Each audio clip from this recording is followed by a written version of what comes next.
लगातार 3 दिनों से हो रही धुआंधार बारिश ने जंगल का हुलिया बिगाड़ दिया था। बारिश के कारण सारे पक्षियों के घोंसले टूट चुके थे, जिसके कारण सारे पक्षी बहुत ज्यादा परेशान थे। रीमा चिड़िया और उसका पति टुन्नू एक टूटी हुई टहनी पर दुबक कर बैठे थे। उनकी नन्ही सी मासूम बेटी अपने माता पिता के पंखों में छिपी कांप रही थी। रीमा, हिम्मत मत हारो। ये बारिश हमारे घोंसले तो ले गई, लेकिन हमें नहीं हरा सकती। टुन्नू, सिर्फ हिम्मत से काम नहीं चलेगा। बारिश रुक गई है, लेकिन आसमान बता रहा है कि ये बस एक छोटा सा विराम है। हमें जल्द ही कुछ करना होगा, वरना रात की बारिश हम सह नहीं पाएंगे। तभी उनकी सबसे अच्छी दोस्त लूसी वहां पहुंची। लूसी जरूरत से ज्यादा फिक्रमंद रहती थी। उसके साथ उसका पति कबूतर भी था, जो शरीर से तो ताकतवर था पर दिल का बेहद भोला था। हाय राम, रीमा, तुम लोग ठीक तो हो? मेरी तो जान ही हलक में अटकी थी। कबूतर जी, आप कुछ बोलते क्यों नहीं? देखिए ना, नन्ही बच्ची कितनी भीग गई है। लूसी, मैं तो बस यही सोच रहा था कि अगर घास मिल जाती तो मैं अपनी ताकत से एक बड़ा महल जैसा घोंसला बना देता। तभी वहां तोता उड़ता हुआ आया, जो पूरे जंगल की खबर रखता था। उसकी पत्नी हरियाली हमेशा की तरह बीमार थी और छींक रही थी। बड़ी खबर, बड़ी खबर! जंगल में सूखी घास का एक तिनका भी नहीं बचा है। सब कीचड़ बन चुका है। ठीक, मैंने कहा था ना, इस बार की बारिश हमें ले डूबेगी। तभी वहां पर कालू और गौरी भी आ जाते हैं। ये दोनों थोड़े बदमाश स्वभाव के थे, लेकिन बुरे वक्त में कभी कभी इनका दिल भी पिघल जाता था। पिंकी कौवी, जो खुद को बहुत होशियार समझती थी, वहां आकर अपनी राय देने लगी। तुम सब यहाँ समय बर्बाद कर रहे हो। मैंने सुना है कि इंसानी बस्ती के पास सूखी घास मिल सकती है, पर वहाँ जाना खतरे से खाली नहीं है। खतरा? कालू को किसी का डर नहीं। गौरी, क्या कहती हो? चलें चोरी करने? चोरी नहीं कालू, इस बार जान बचाने का सवाल है। अगर रीमा कह रही है तो हमें साथ चलना चाहिए। रीमा के नेतृत्व में सभी पक्षी उड़ते हुए इंसानी बस्ती की ओर चल दिए। रास्ते में दुश्मन बारिश का मौसम फिर से करवट ले रहा था। बिजली कड़कने लगी थी। पक्षी थके हुए थे, भूख से बेहाल थे। उनके सामने जीवन का सबसे बड़ा संकट था, एक सुरक्षित छत की तलाश। भटकते भटकते वे एक छोटे से कच्चे घर के आंगन में पहुंचे। माँ, मुझे बहुत डर लग रहा है। कहीं ये इंसान हम लोगों को मार ना दे। तुम डरो मत चुटकी बेटा। मैंने सुना है कि इंसान पक्षियों की बहुत सहायता करते हैं। वो जरूर बाहर आकर हमारी सहायता करेंगे। हाँ चुटकी, तुम चिंता मत करो। थोड़ी देर रुको, देखते हैं कि ये इंसान हमारी सहायता करते हैं कि नहीं। तभी राधा उन लोगों को खिड़की में से देख लेती है और वो कहती है, अरे बेचारे, लगता है बारिश ने इनके घर उजाड़ दिए हैं।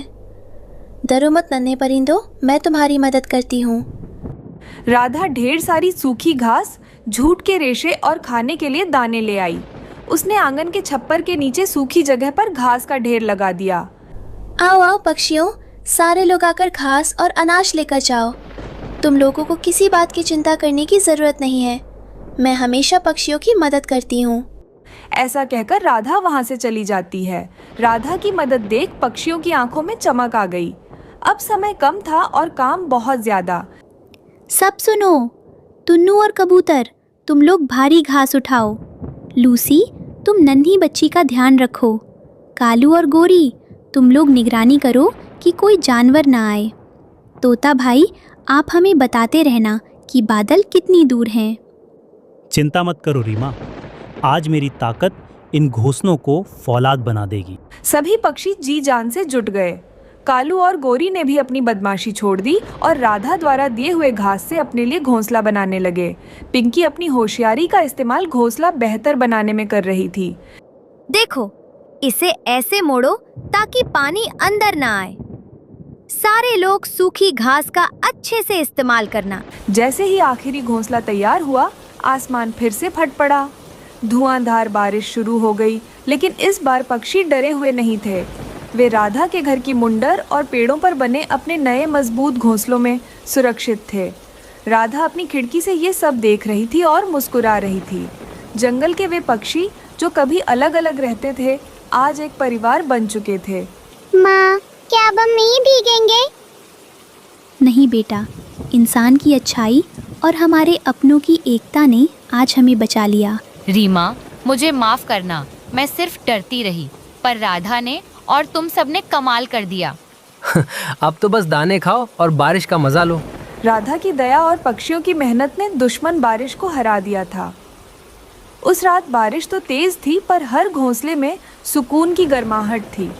पक्षियों ने सीखा कि जब इरादे नेक हों और कोई राधा जैसा मददगार मिल जाए तो हर तूफान छोटा लगने लगता है।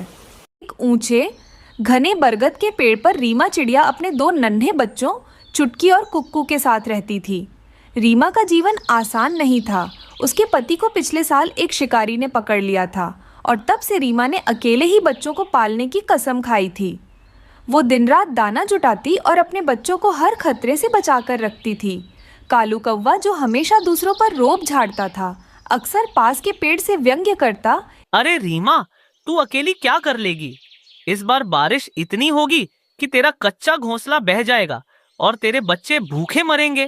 कालू भैया, मेरी मेहनत और मेरे बच्चों के लिए मेरा प्यार, यही मेरा सबसे बड़ा बल है।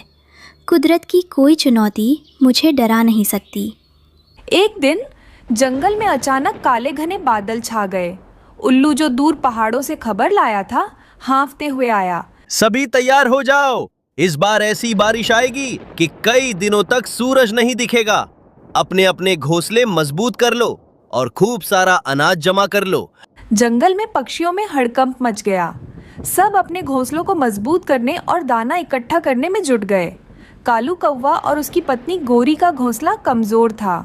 उनके पास इतना दाना भी नहीं था कि कई दिनों तक चल सके। कालू जी, रीमा ने कितने दिनों से दाना जमा कर रखा है। उसके पास एक मजबूत सा घोंसला भी है, क्यों ना हम उसका थोड़ा सामान ले लें?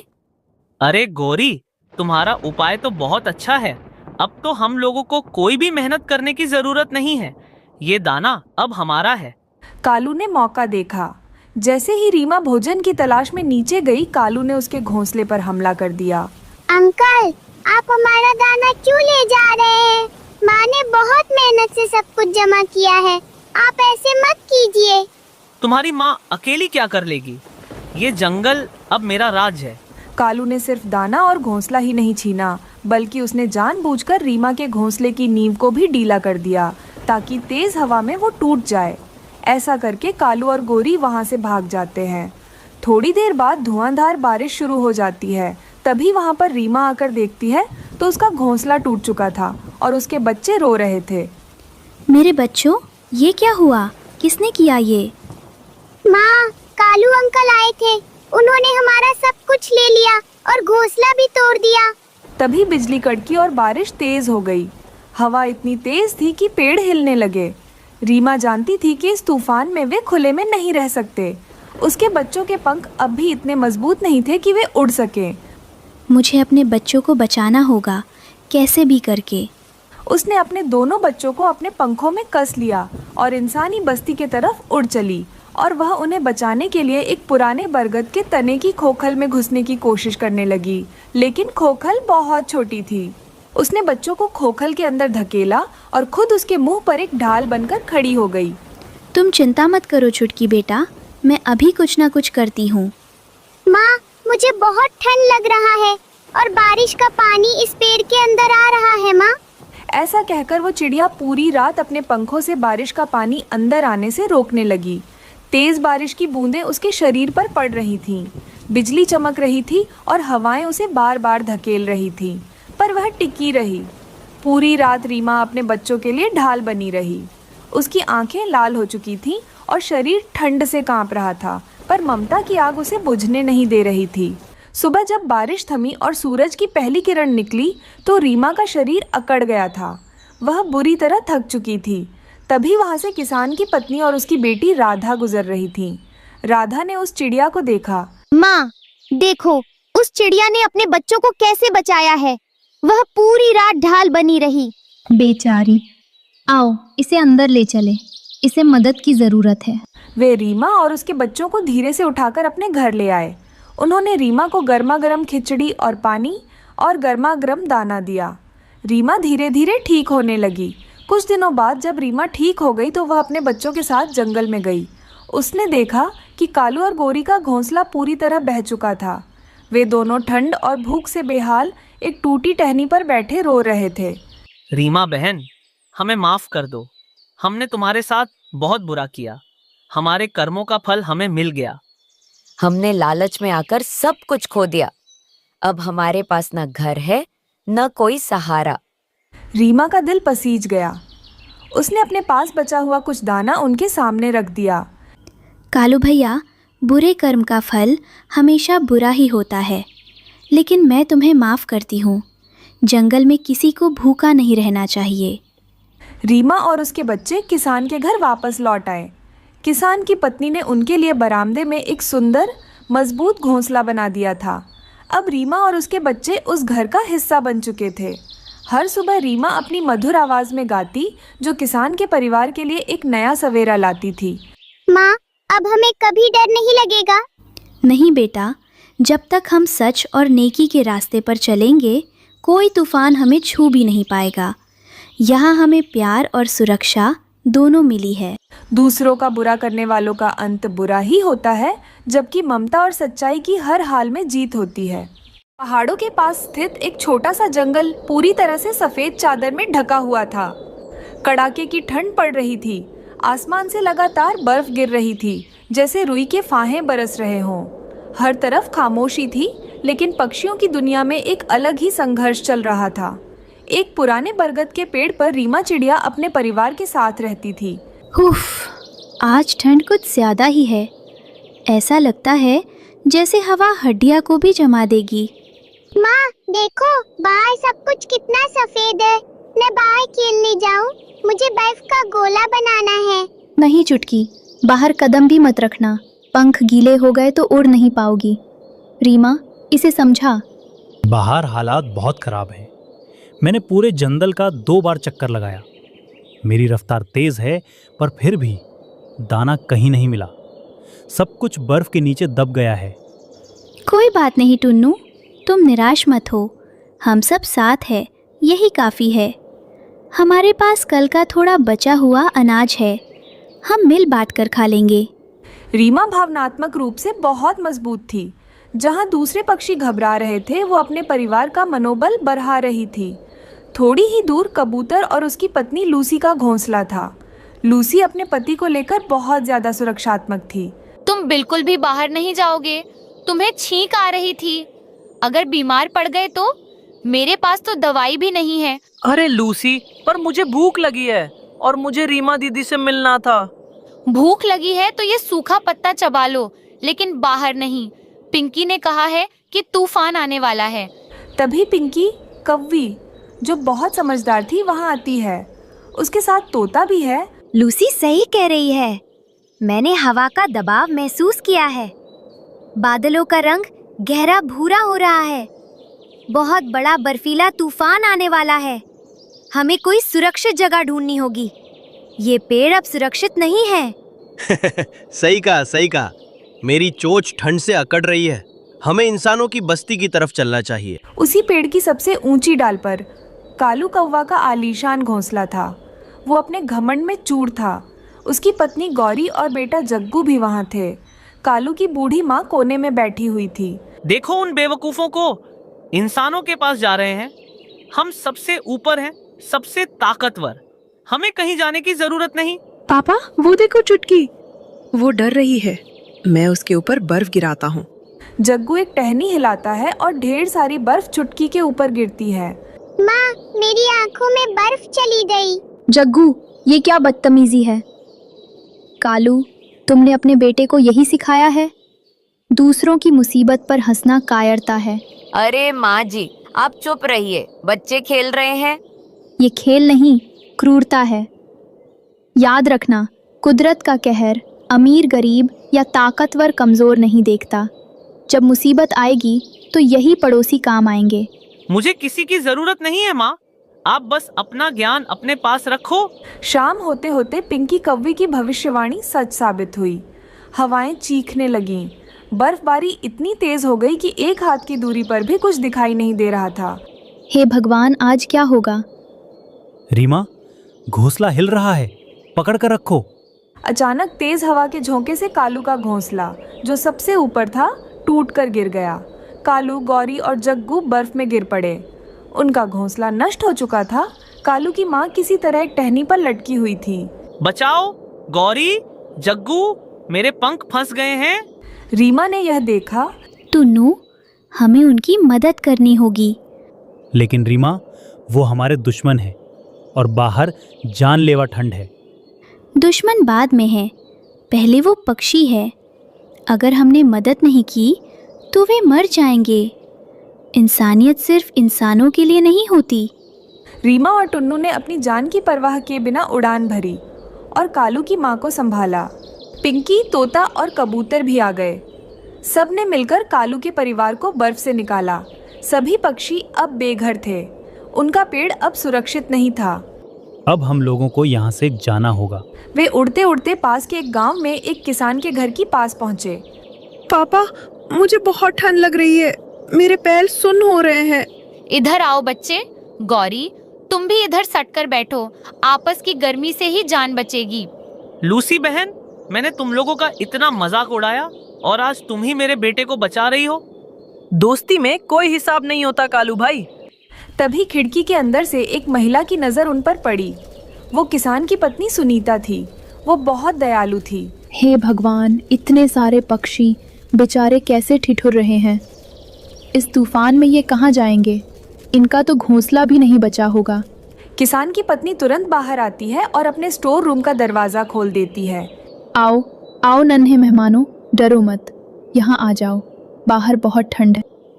देखो, वो हमें बुला रही है। वो अच्छी महिला लग रही है। हाँ, उसकी आंखों में देखो, कोई छल नहीं है। चलो सब लोग। एक एक करके सारे पक्षी, रीमा, टुन्नू, चुटकी, कबूतर, लूसी, पिंकी, तोता और कालू का पूरा परिवार उस गर्म कमरे में दाखिल हो गए। कमरे के अंदर की गर्माहट स्वर्ग जैसी थी। किसान की पत्नी ने कुछ भीगे हुए चावल और मूंगफली रख दिया और मुस्कुराते हुए दरवाज़ा हल्का सा खुला छोड़कर चली गई ताकि वे कैद महसूस न करें। हाँ, देखा कालू, जिसे तुम कमज़ोर समझते थे, आज उसी ने और एक इंसान ने तुम्हारी जान बचाई। रीमा बहन, मुझे माफ कर दो। मैं अपनी ताकत के नशे में अंधा हो गया था। आज मुझे समझ आ गया कि असली ताकत शरीर में नहीं, मन में होती है। तुमने सही कहा था, हम सब एक हैं। बीती बातें छोड़ो कालू भैया, देखो बच्चे कैसे मजे से खा रहे हैं। जग्गू भैया, ये मूंगफली के दाने बहुत मीठा है, खाओ ना। हाँ चुटकी, बहुत मजा आ रहा है। अब मैं तुम्हें कभी परेशान नहीं करूँगा। इसे कहते हैं बर्फ में मिली गर्माहट। मुसीबत ने हमें एक परिवार बना दिया। और वो इंसान, वो तो फरिश्ता थी। जब नीयत साफ हो और दिल में प्यार हो तो भगवान किसी न किसी रूप में मदद भेज ही देते हैं। बाहर तूफान अब भी शोर मचा रहा था, लेकिन उस छोटे से कमरे में प्यार, एकता और कृतज्ञता की एक अलग ही दुनिया बस गई थी। यह जानते हुए कि जब तक वे साथ हैं, कोई भी मौसम उन्हें हरा नहीं सकता। अगली सुबह तो सभी पक्षी दरवाजे पर कतार में किसान की पत्नी के लिए चहचहा रहे थे, मानो उसे धन्यवाद कह रहे हों। किसान की पत्नी बहुत ज़्यादा खुश हो जाती है। सुंदरवन जंगल आज अपनी हरियाली खो चुका था। जहाँ कभी रंग बिरंगे फूल खिलते थे, आज वहाँ सिर्फ सफ़ेद बर्फ की मोटी चादर बिछी थी। आसमान से रुई के फाहों की तरह बर्फ गिर रही थी और ठंडी हवाएं हड्डियों को कंपा देने वाली थीं। ये सर्दियों का सबसे भयानक दौर था। पक्षियों के लिए सबसे बड़ी मुसीबत थी भोजन की कमी। न कीड़े मकोड़े मिल रहे थे और न ही पेड़ पर कोई फल बचा था। इसी जंगल के एक पुराने पेड़ पर रीमा चिड़िया अपने पति टुन्नू और नन्हे बेटे कुक्कू के साथ रहती थी। टुन्नू जी, मटके में रखा आखिरी दाना भी अब खत्म हो चुका है। बाहर का मौसम देखिए, ऐसा लग रहा है जैसे सूरज देवता हमसे नाराज होकर कहीं छिप गए हैं। मैं जानता हूँ रीमा, मैंने कल पूरा दिन जंगल छान मारा, लेकिन सिवाय सूखी लकड़ियों के कुछ नहीं मिला। अगर ऐसा ही चलता रहा तो हम भूखे मर जाएंगे। माँ, मेरे पेट में बहुत दर्द हो रहा है, मुझे भूख लगी है, मुझे कुछ खाने को दो ना माँ। मेरे बच्चे, तू रो मत, मैं अभी जाती हूँ। कहीं ना कहीं से तेरे लिए भोजन ज़रूर लाऊंगी। रुक जाओ रीमा, बाहर बर्फीला तूफान आने वाला है। ऐसे में बाहर निकलना खतरे से खाली नहीं है। लेकिन हम हाथ पर हाथ रखकर कुक्कू को भूखा तो नहीं देख सकते ना। मैं अभी आती हूँ। रीमा अपने नन्हे पंखों को फड़फड़ाते हुए तूफान में निकल पड़ी। ठंडी हवा उसे पीछे धकेल रही थी, लेकिन ममता की ताकत उसे आगे बढ़ा रही थी। उड़ते उड़ते रीमा सबसे पहले पिंकी और तोता के घोंसले के पास पहुंची। पिंकी ने अपने घर में काफ़ी अनाज जमा कर रखा था, लेकिन वो बहुत स्वार्थी थी। पिंकी बहन, तोता भाई, क्या आप मुझे थोड़े से दाने दे सकते हैं? मेरा बेटा कुक्कू कल से भूखा है। अरे रीमा, तुम तो जानती हो इस साल कितनी ठंड है। हमारे पास तो खुद के लिए भी पूरा खाना नहीं है। हम तुम्हारी मदद नहीं कर सकते। पिंकी, हमारे पास कुछ सूखे मेवे तो हैं, अगर हम थोड़ा दे दें तो। चुप रहो तुम। अगर हम बांटने लगे तो हम खुद क्या खाएंगे? चलो रीमा, यहाँ से जाओ। रीमा उदास होकर वहाँ से उड़ी और कालू कौवा और उसकी पत्नी गौरी के पेड़ के पास पहुँची। कालू तो रीमा को परेशान करने का मौका ढूंढता ही रहता था। देखो गौरी, जंगल की महारानी भीख मांगने आई है। क्या हुआ रीमा, तुम्हारा मेहनती पति खाना नहीं लाया? अजी छोड़िए भी, इनके पास तो रहने को ढंग का घर नहीं है, खाने को क्या होगा। रीमा, यहाँ से चली जाओ, वरना मैं तुम्हें चोंच मारकर भगा दूंगी। कालू भाई, गोरी भाभी, मजाक मत उड़ाइए। मुसीबत किसी पर भी आ सकती है। भाग यहाँ से, यहाँ कोई लंगर नहीं चल रहा। अपमान के घूंट पीकर रीमा आगे बढ़ी। वो अपने दोस्त कबूतर और उसकी पत्नी लूसी के पास गई। रीमा, तुम इतनी ठंड में बाहर क्यों हो? तुम कांप रही हो। आओ रीमा, अंदर आ जाओ, आग के पास बैठो। कबूतर भाई, मुझे गर्मी नहीं, भोजन चाहिए। कुक्कू बहुत भूखा है। माफ़ करना रीमा, हम तो खुद 2 दिनों से भूखे हैं। लूसी ने कल आखिरी दाना खाया था। हमारे पास देने के लिए कुछ नहीं है, वरना हम तुम्हें कभी मना नहीं करते। हर जगह से निराशा मिलने के बाद रीमा टूट चुकी थी। वो बर्फ के टीले पर बैठकर रोने लगी। तभी उसकी नज़र बर्फ में दबी एक सुनहरी चमकती हुई चीज़ पर पड़ी। उसने पास जाकर बर्फ हटाई। वो एक अजीब सी बड़ी और सुनहरी मूंगफली थी। वो साधारण मूंगफली नहीं थी, उसमें से एक भीनी भीनी खुशबू और गर्माहट आ रही थी। ये क्या है? इतनी बड़ी मूंगफली मैंने आज तक नहीं देखी। शायद ये कुक्कू की भूख मिटा सके। रीमा ने बड़ी मुश्किल से उस भारी जादुई मूंगफली को उठाया और अपने घोंसले की ओर उड़ चली। जब वो घर पहुंची तो टुन्नू और कुक्कू ठंड से ठिठुर रहे थे। रीमा, तुम वापस आ गई? ये क्या लाई हो? पता नहीं टुन्नू जी, ये मुझे बर्फ में मिली। ये बहुत गर्म है। माँ, क्या हम इसे खा सकते हैं?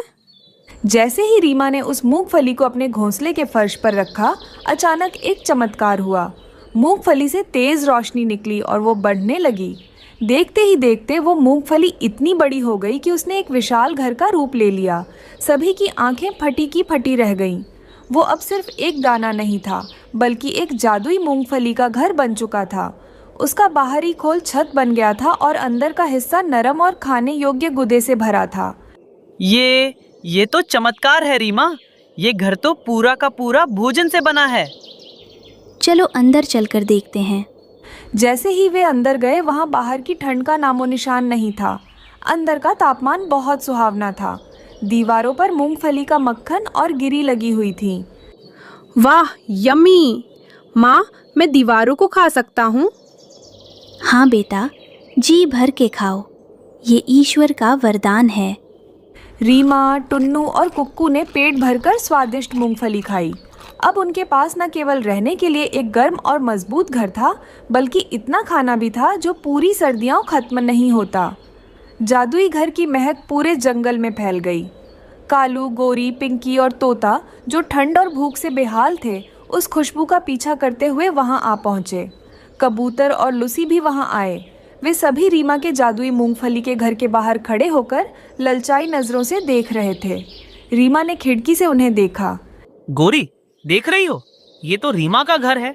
ये इतना बड़ा और आलीशान कैसे हो गया? और देखो, वे लोग मजे से खाना खा रहे हैं। मुझे तो बहुत भूख लगी है। रीमा, इन्हें अंदर मत आने देना। जब हमें जरूरत थी तब इन्होंने हमें दुत्कार दिया था। नहीं टुन्नू जी, बुराई का बदला बुराई से नहीं दिया जाता। देखिए, कबूतर और लूसी भी हैं। वे तो हमारे अच्छे दोस्त हैं। और ये कालू और पिंकी भी मुसीबत में हैं। हमें इनकी मदद करनी चाहिए। रीमा खिड़की के पास आई और उसने सभी को अंदर बुलाया। आप सब बाहर ठंड में क्यों खड़े हैं? अंदर आ जाइए। यहाँ सबके लिए बहुत जगह और खाना है।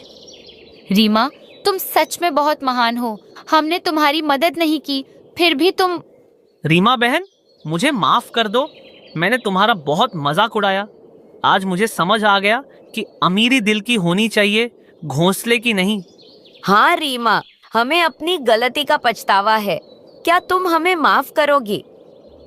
कालू भाई, गोरी भाभी, बीती बातों को भूल जाइए। ये जादुई घर हम सबका है।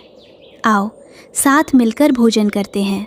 उस रात उस विशाल मूंगफली के घर के अंदर जंगल के सभी पक्षियों ने एक साथ मिलकर दावत उड़ाई। बाहर बर्फीला तूफान शोर मचा रहा था, लेकिन अंदर हंसी ठिठोली और गर्माहट थी। आज तो मजा आ गया। अब हम सब दोस्त हैं। सही कहा कुक्कू, मिलजुल कर रहने में ही असली खुशी है। उस दिन के बाद से कालू और पिंकी ने अपनी स्वार्थ और दुष्टता छोड़ दी। जादुई मूंगफली के घर ने न सिर्फ उनकी भूख मिटाई, बल्कि उनके दिलों की कड़वाहट को भी मिटा दिया। रीमा की अच्छाई ने पूरे जंगल को एक परिवार बना दिया था और इस तरह वो कठिन सर्दी हंसी खुशी बीत गई। संकट के समय जो धैर्य रखता है और दूसरों का भला सोचता है, कुदरत भी उसी का साथ देती है।